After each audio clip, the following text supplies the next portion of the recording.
اور بات کریں گے رواں مالی سال کی پہلی شش ماہی میں ڈسکوز کے مجموعی نقصانات 207 ارب روپے ہو گئے۔ گزشتہ سال کے اسی عرصے مقابلے میں ڈسکوز کے مجموعی نقصانات 57 ارب کم ہوئے۔ مزید جانتے ہیں ڈان نیوز کے رپورٹر طاہر شنانی سے۔ طاہر، اپڈیٹ کیجیے گا۔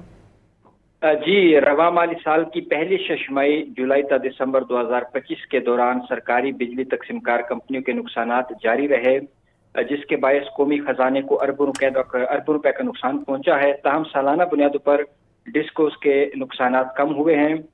ذرائع کے مطابق رواں مالی سال جولائی تا دسمبر میں سرکاری بجلی تقسیم کار کمپنیوں کے مجموعی نقصانات 207 ارب روپے رہے، جو گزشتہ سال جولائی تا دسمبر کے مقابلے میں 57 ارب روپے کم بنتے ہیں۔ جولائی تا دسمبر 2024 میں ڈسکوز کے مجموعی نقصانات 264 ارب روپے تھے، جس میں ڈسکوز کی نااہلی کی مد میں کیے گئے نقصانات 158 ارب روپے، جبکہ بجلی کی ترسیل اور تقسیم کے نقصانات 106 ارب روپے تھے۔ اور گزشتہ مالی سال 2024-25 میں جو ڈسکوز کے مجموعی نقصانات تھے وہ 397 ارب روپے تھے، اور جو ڈسکوز کے نقصانات ہیں یہ پاور سیکٹر کے سرکولر ڈیٹ کا حصہ ہے۔ اور رواں مالی سال کی پہلی شش ماہی کے دوران بھی جو بجلی تقسیم کار کمپنیوں کے نقصانات ہیں وہ جاری رہے ہیں۔ جی، بہت شکریہ طاہر شنانی آپ کا۔